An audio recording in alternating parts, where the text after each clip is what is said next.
Well, hello and welcome. My name is Andre Dotson. I'm a member of the Faculty Affairs team here at UAGC. I am the host of this session, My University, Fostering Adjunct Faculty Belonging. By joining us today, you acknowledge that this session is being recorded and will be shared with TLC-related materials. Microphones will be muted for this presentation, but we encourage you to post questions and comments in the chat. Also, we have enabled live transcription. If you would like to use it, click the show captions button at the bottom of your Zoom window. Now, I am very pleased to introduce to you two esteemed members of our UAGC faculty, Ms. Harla Frank from our psychology department and Ms. Kimberly Luke from our history program in our liberal arts department. Ladies, take it away. Thank you, Andre. In preparing for this presentation, we were pleased to see a mixture of adjunct and full-time faculty who were planning to attend. In our academic careers, we have served in both roles. I had the privilege to serve as an adjunct faculty for more than 8 years at 3 different universities, and Harla served as an adjunct faculty for more than 12 years. So we feel that we can add our own personal perspectives to the research to advocate for opportunities for adjunct faculty to pursue their higher order needs. In this presentation, we will assess the sense of belonging among adjunct faculty, determine the factors that improve their sense of belonging, and identify best practices and strategies to increase that sense of belonging. The composition of university faculty has been changing for decades, with fewer tenure-track appointments and more contingent appointments. From 47% of the workforce in fall 1987, contingent faculty representation in U.S. colleges and universities grew to 68% in fall 2021. With the majority of university faculty consisting of adjunct faculty, fostering a sense of belonging among adjunct faculty is likely to impact the state of higher education in American colleges and universities. Belonging can be described as an innate human need and as a feeling of connection to others or to a group. Abraham Maslow created a theory of human motivation based upon the striving to reach one's full potential. But the journey to achieve one's full potential, self-actualization, Maslow believed, depended upon first satisfying lower level needs, such as physiological needs, safety and security needs, love and belonging needs, and self-esteem needs. Maslow believed that once basic needs are met, an individual would strive to fulfill the next level on the hierarchy. We hope to connect belonging to three needs-based theories of motivation with regard to adjunct faculty's ability to satisfy their higher order needs that equate to Maslow's esteem needs and self-actualization needs. We will then present recommendations that UAGC and other universities can implement that will allow our adjunct faculty to work toward their full potential.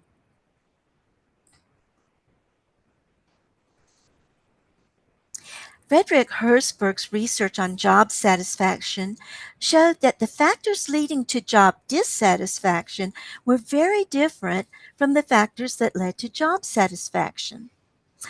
As a result of his research, he developed a needs-based theory of motivation called two-factor theory. Herzberg referred to the factors leading to job dissatisfaction as hygiene factors. These are an employee's working conditions, coworker relations, the policies and rules of the organization, supervisor quality, and pay. If hygiene factors are poor, job dissatisfaction results. Good hygiene factors can remove dissatisfaction, but this does not necessarily increase motivation and job satisfaction. Motivators, the second factor in Herzberg's two-factor theory, appeal to an employee's higher order needs, as highlighted in Maslow's hierarchy of needs, such as the need for achievement, recognition, satisfaction in the work itself, advancement, and opportunity for personal growth. Most of these motivators fall within the self-esteem level on Maslow's pyramid. These motivators do impact job satisfaction. Hygiene factors work in the area of lower level needs. Inadequate pay, unsafe working conditions, or a noisy work environment will cause people to be dissatisfied. But correcting these issues will not cause a high level of work enthusiasm and satisfaction. Higher level motivators such as challenge, responsibility, and recognition must be in place before employees will be highly motivated and satisfied with their jobs. Both hygiene factors and motivator factors are needed, but adequate pay alone, a hygiene factor, does not make for a motivated employee. David McClelland believed that there are three needs that are developed over the course of one's life. The need for achievement is the desire to accomplish something difficult, attain a high standard of success, master complex tasks, and surpass others. This aligns with Maslow's self-esteem needs. McClelland's need for affiliation is the desire to form close personal relationships, avoid conflict, and establish warm friendships. This relates to Maslow's love and belonging needs. The need for power is the desire to influence or control others, be responsible for others, and have authority over others. This aligns with Maslow's self-esteem and self-actualization needs.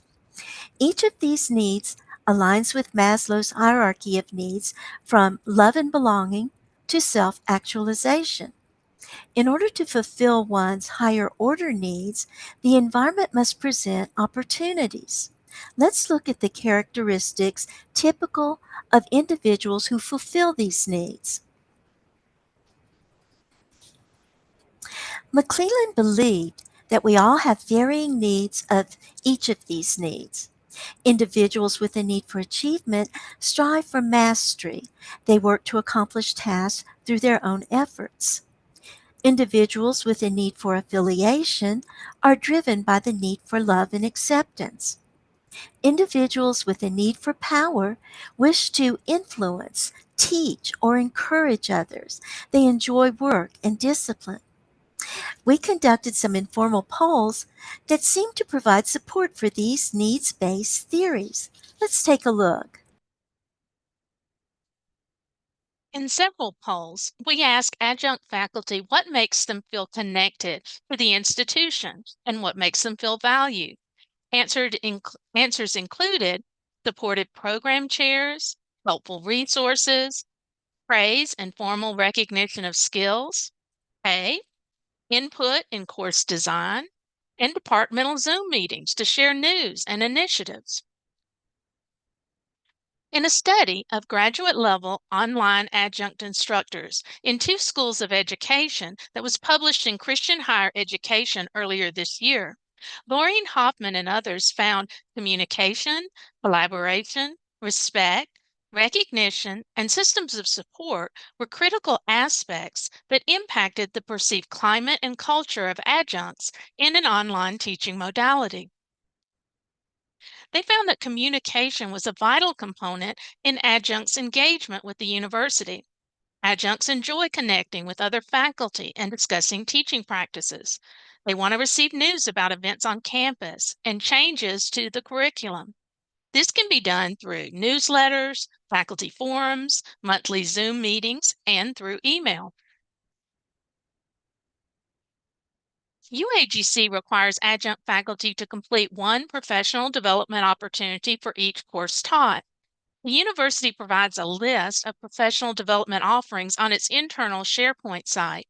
Both UAGC facilitated and external learning opportunities are available. UAGC also offers an annual faculty curriculum that includes an annual faculty course that consists of a training and workday, quarterly community of practice workshops, and course feedback. Adjuncts want opportunities to collaborate with full-time faculty, UAGC offered university grants as part of the University Fellows Program that supported faculty research leading to innovative ways to support student success. The adjunct faculty could participate as researchers with a full-time faculty lead investigator.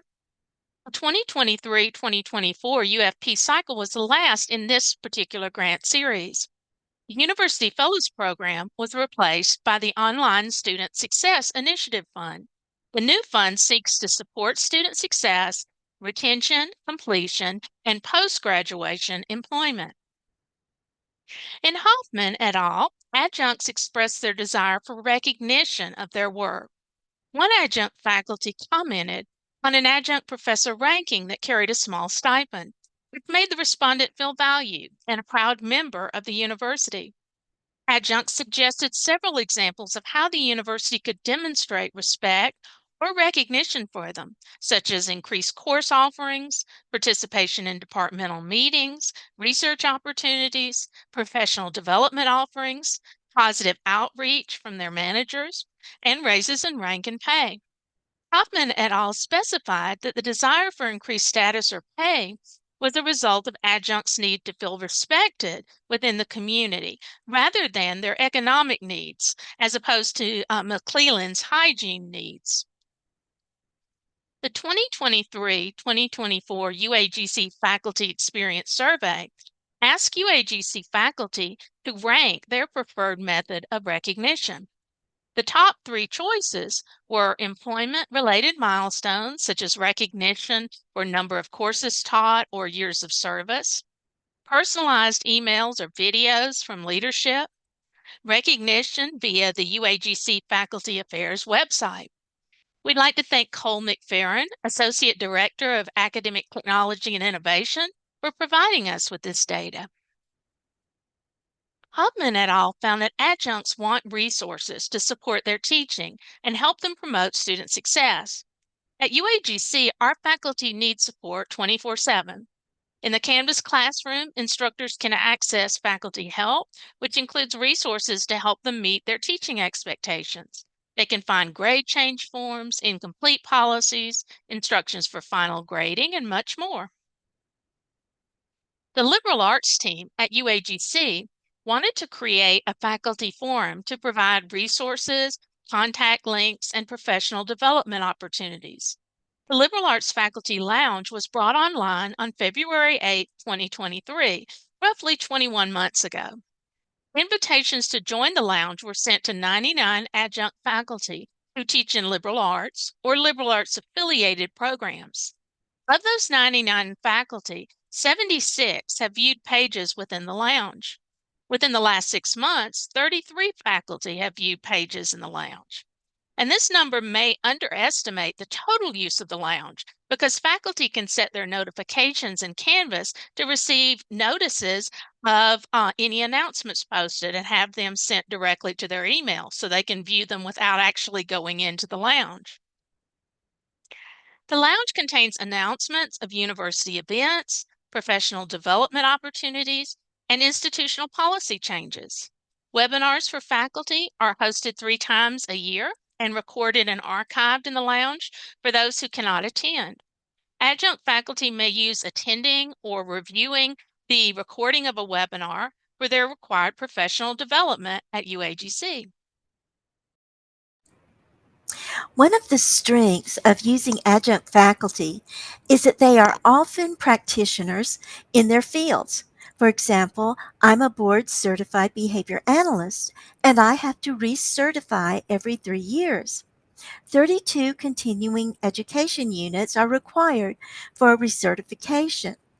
It would be helpful if the university would accept the CEUs earned for recertification for professional development.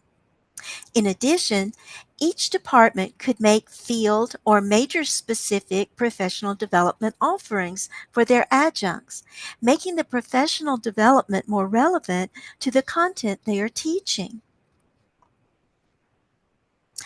Thus far in our presentation, we have focused on creating opportunities for adjunct instructors to pursue higher order needs such as achievement, recognition, personal and professional growth. However, according to Maslow, lower order needs must be met before one can work toward fulfilling higher order needs. Through our research, we came across a very troubling statistic. Over 1 in 4 adjuncts are living below the poverty level for a family of 4. Addressing the inequity of compensation will allow our adjuncts to pursue their higher order needs and cultivate a sense of belonging within the university. Burke suggested several ways to address the inequity of compensation. Offer a guaranteed minimum number of classes per year rather than a per contract semester basis. A living wage for the base salary. A higher salary with health insurance for those who have credentials or years of teaching experience. An easier bridge to tenure track roles to help adjuncts build sustainable careers and plan for longevity. Before we turn the floor over to our attendees for questions, we'd like to ask you one. What would you like to change in your experience as an adjunct? Just type it in the chat. And then we would be happy to answer any questions you may have.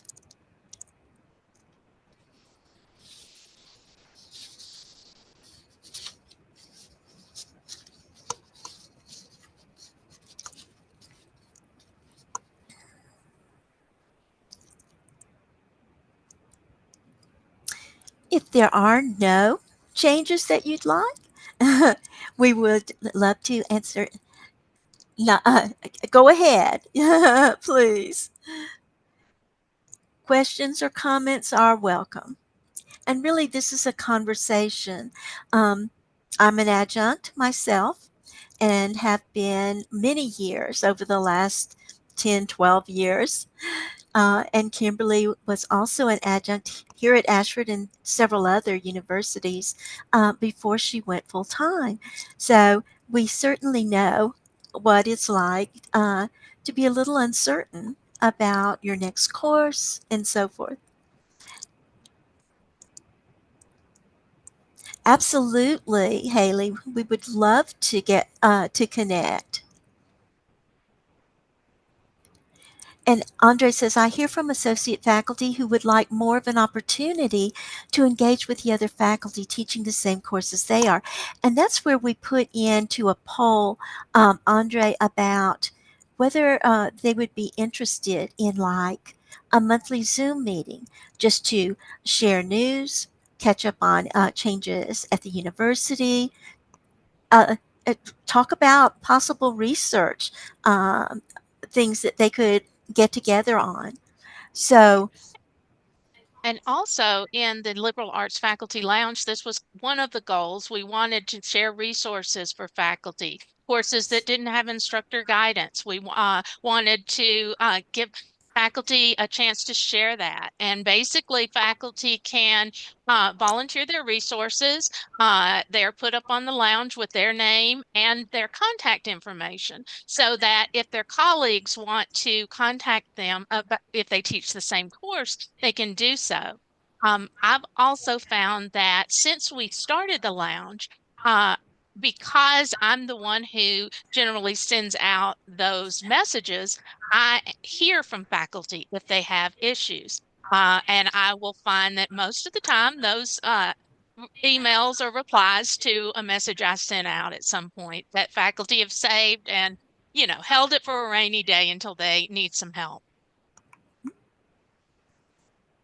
at another university where I worked, we also created a kind of repository. We had actually seminars, even though we were online, we did have synchronous seminars for each course that we taught. And we made a repository of PowerPoints and things that we could share with others and other instructors teaching the same courses, which was very helpful. And Shannon says the BSHIM program created a Teams page for our associate faculty to communicate and collaborate about courses. That's a wonderful thing. I love that idea. Yeah, and Haley asked how that's going. Do you notice, Shannon, that there are people that are exchanging ideas and perhaps resources?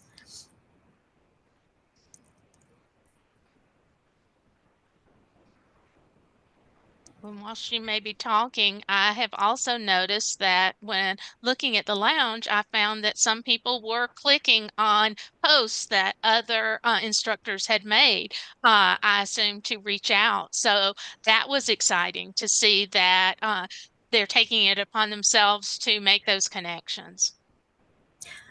And I think it would be wonderful to have maybe, I know that I used to prepare, I worked in the ABA program at another university. I was the lead full-time faculty member, and I would prepare a newsletter um, each month that would go out to our students, and I would feature, a particular student. I think the same thing could be done, but for faculty, for adjunct faculty, uh, talking about the latest updates or interesting resources that maybe you've come across in journal articles, and highlighting some of the excellent work that's being done by our associate faculty.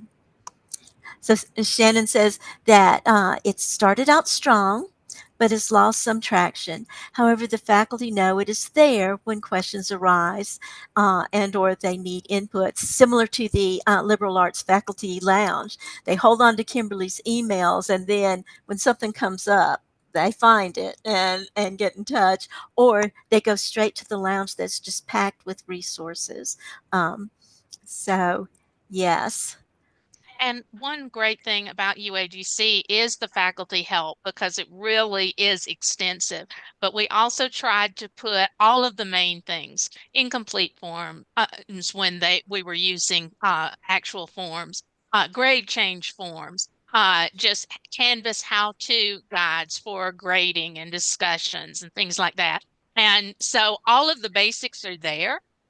If and we also included the Department of Education and Liberal Arts, the Faculty Support and Development Committee, had made short videos about 5 minutes max about common topics like how to encourage critical thinking and discussions and things like that.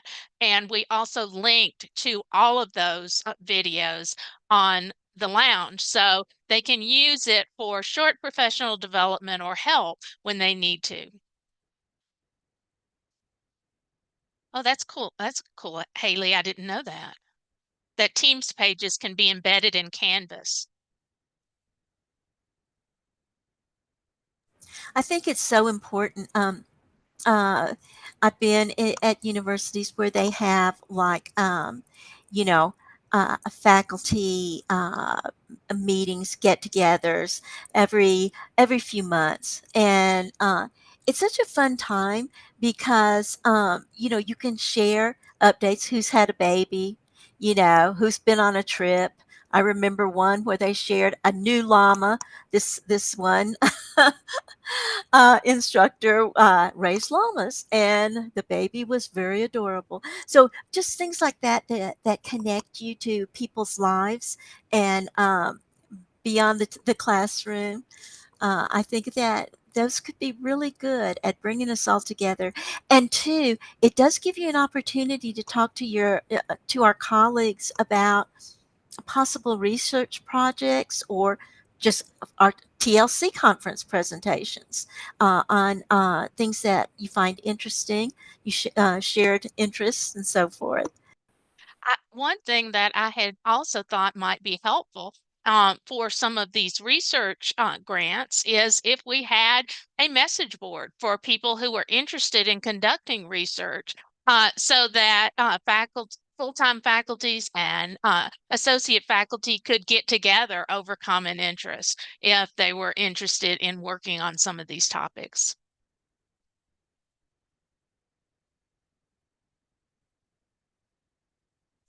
If anybody has any ideas or anything that you know the university can do to make you feel more valued, because you certainly are valued, but so often we're not in touch with each other's needs or what we would like to do.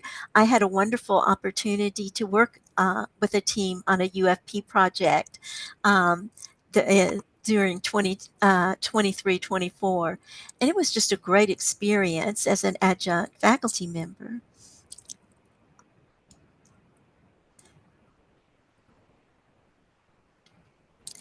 Absolutely. We will put those results up. I think I have a graph actually. So but I will put those up and try to get those up this afternoon for you. And thank you for asking. Thank you so much for your attendance and your discussion. We really enjoyed it.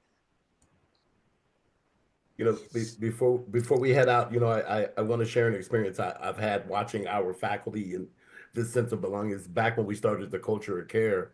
I remember getting questions about culture of care, and the questions at first were centered around, well, is this what I'm being asked to do? Is this what I have to do?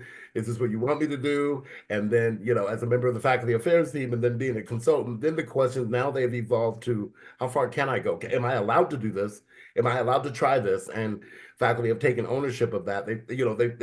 We've taken ownership of it. It's credit to everybody in this room and looked for ways to make it work in the way that we wanted to work. And the most used phrase I've said about culture of care is, well, it's at your discretion now. These things are, it's your choice still, but you do have those options. And faculty really seems to gravitate to being given those choices. And again, that's a credit to everybody in this room for that growth. But I'll go ahead and wrap us up here. Thank you, Harla. Thank you, Kimberly. And thank you to the audience for your participation in today's session. Please use the survey linked in the chat to nominate TLC presentations for conference awards and share your feedback on this presentation. And Harla and Kimberly, I work closely with Haley, as you know, and I can see that we are going to be interacting and engaging on the same topic in the future, and I'm super excited about that. I'm happy she opted, and I'm happy that happened for us. So have a great day, everybody. Enjoy day 2. Thank you. Thank you, Thank you. everybody.